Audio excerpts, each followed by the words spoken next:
Hey guys! So today I thought I'd go old school and do one of those old tags people used to do a lot. I think this one was mostly meant for like the writing medium, but I'm gonna do a video form. I did something very similar I don't know how many years ago it was, with my friend Chloe, but I thought I would do it again because one, most people have not seen all my videos. Two, maybe there's a couple different questions, I think there are. And three, the lighting was horrific on that video, so.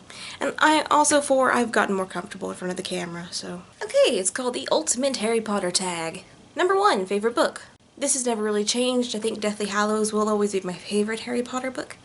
But honestly, I mean, you can't have Deathly Hallows without all the other ones, so. But yeah, Deathly Hallows. Least favorite book. This one's a lot harder because I don't dislike any of the books. I can't seem to come up with a really definitive answer for that, but I guess I might have to say the second one, but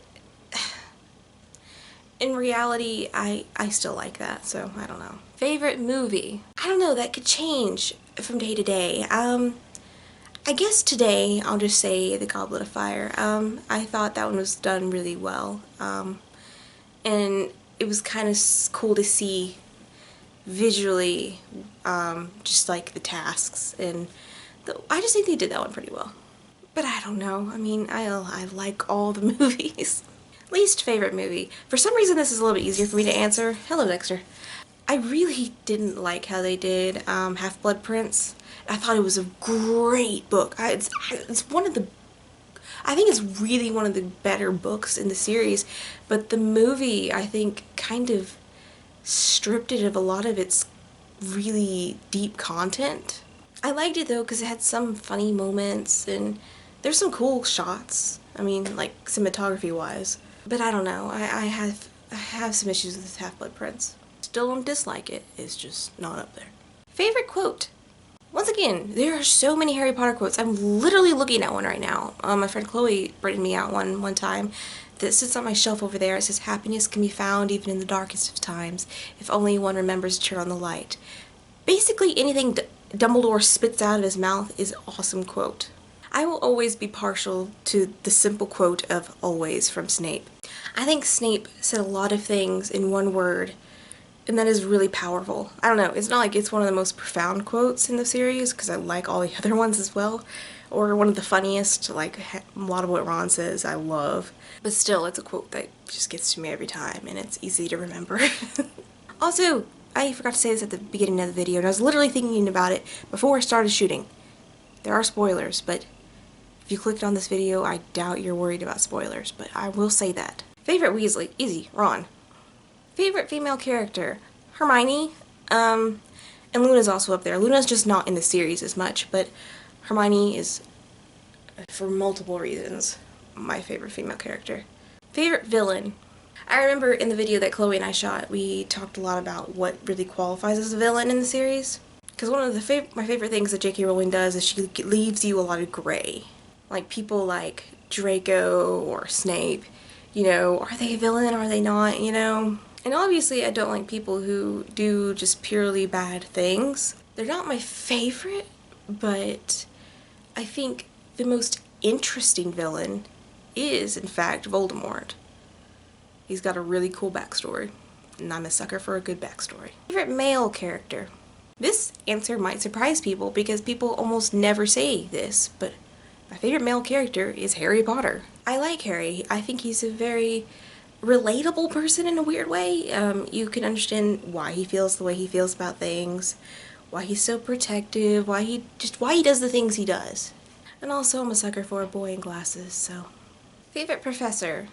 Ooh, that's a little bit harder because I think we talked about this in my other video. Were professors that were only once for a year, and if I did that, that would definitely be Remus. Professors that are there full-time, I would probably say Flitwick. I think if I was actually going to Hogwarts, he's the one that I would talk to the most and definitely be the most comfortable around. I love McGonagall, but she has a presence about her that I deeply respect, but I tend to be scared of those type of people. Okay, now we're in the would you rather section. Would you rather A, wash Snape's hair, or B, spend a day listening to Lockhart rant about himself? Wash Snape's hair. I mean, Although I don't think Snape would let you do that. But I really don't want to listen to Lockhart talk. Would you rather duel an elated Bellatrix or an angry Molly? Well, they battled each other, and Molly came out on top, so I guess I'd have to take my chances with Bellatrix. Would you rather travel to Hogwarts via Hogwarts Express or the flying car? Well, anytime I'm given a choice and one of the choices is flying, I'm almost always going to choose flying. But in the book, she describes how very uncomfortable it was in the flying car, and it just sounds more comfortable on the Hogwarts Express, so I'm gonna go with that, which is out of my character a little bit. Would you rather kiss Voldemort or give Umbridge a bubble bath? Once again, are any of these people gonna let you do these things? No. But if for some bizarre reason they consented to these things and I had to choose between the two, I guess I would choose the bubble bath, because there's no way I'm getting that close to Voldemort. I'm sorry, I mean, Umbridge is massively messed up, but, you know, I think I'd be just disturbed if Voldemort ever even touched me. I don't know. Would you rather ride a hippogriff or ride a firebolt? I'm gonna base this once again off of the book descriptions of the sensations of doing these things, and it sounded very uncomfortable to ride the hippogriff, so I will go with firebolt. Okay, this section's all about book to movie adaptations. Is there a character you felt differently about in the movies versus the books? Not that I could think of. I mean, there's things that I think that they didn't represent well. Ginny is a common answer for that. Ginny's not the same in the movies that she is in the books. I do like her much better in the books. So no, I don't think there's anyone I felt differently about. It was just some people I think weren't represented the best they could have been. Is there a movie you preferred instead of the book? I wouldn't say there's any movie that's better than the book. I mean, I hate comparing books to movies because they're completely different mediums. There's no way, you just can't compare the two. I'm sorry, anyone who disagrees. But I do think there are moments in the movies that are done very well that were not in the books. For instance, one that comes at the top of my head is Hermione's torture scene. There's things about that scene that I think they did better and things that I think they did worse. I think the thing that they messed up in that scene was not showing Ron's sincere fear. In the books, you can really tell that Ron is panicking for Hermione. The thing that I thought they did very well in that scene was adding the whole, like, carving mudblood into her arm. It gave a very strong visual as to why Hermione was being discriminated against. So yeah, that's just one of the examples, but no, none of the movies I don't think are better than the books, but as I said, I don't like comparing the two. Richard Harris or Michael Gambon? I've thought about this one a lot because I really liked Richard Harris at Dumbledore. He had that calm demeanor, he looked like Dumbledore to me. But if you think about it, I think Michael Gambon was the best pick for the end of the series, for the darkness that started to come. I think he portrayed that darkness very well. He's very dramatic. So I think they're both appropriate as Dumbledore in their own ways. Top thing, person or event, which wasn't included in the movie that annoyed you most. For a lot of things, I can understand why things were cut from the movies. I try to be very empathetic towards those sort of decisions because it's very hard. But yeah, there were a lot of things like Neville's parents. I would have liked to have watched the whole scene with Tom Riddle's mother. I would have liked them to have changed some things. I really wish SPEW would have been introduced earlier so we could have had the proper kiss scene. I really wish Teddy had been more emphasized, that the fact that this kid literally became an orphan. I mean, there's so many things, but that's just what came off at the top of my head.